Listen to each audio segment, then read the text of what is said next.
Good morning, everyone, and thank you for the first video that we are posting today about truth in co-packing world. And I just want to start with a very quick story. I got a lot of messages from people on LinkedIn asking me what's wrong with my teeth. I did have them bleached. You can make fun of them. As soon as I walk into the house and I talk to my wife, she's on the floor in stitches laughing about how ridiculously white they are. The doctor convinced me to bleach them when I was having work done. And the good news is that they're going to go back again to the original color sooner than later. And I'm sure that a lot of my friends on LinkedIn are on the floor in stitches, especially Swati.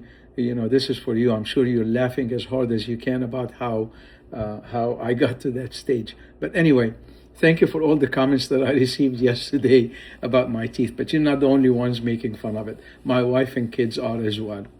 Anyway, what I'd like to do today is I'm going to talk about private label and where we are with it today.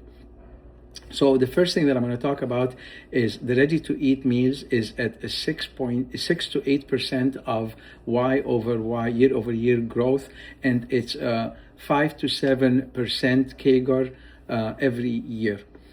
So the category is growing, and so is the risk with that category. And the private label is the fastest growing segment in the retail right now. But what most retailers are not fully accounting for is the risk that goes with taking that on. The reason that it's growing so fast is your margins are better, your control is better. It's a differentiation between you and between the competition in the retail. And in the ready-to-eat meals, we're seeing steady growth year over year. But as retailers push further into the private label, they're also not just owning the margin, but they're owning the liability. We've seen situations in the industry where large-scale ready-to-eat production lead to serious food safety issues. And when that happens, the consumer doesn't blame the co-manufacturer because they don't see them. They're blaming the retailer because that's the brand that they are seeing and that's what they are buying. If your retailer going into private label, here is what actually matters.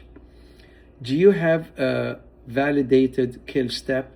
Or is the co-packer just relying on assumptions, as are you? Do they control their process, or do they outsource critical safety steps? Do they have a real track record or just a pitch deck? And most importantly, do they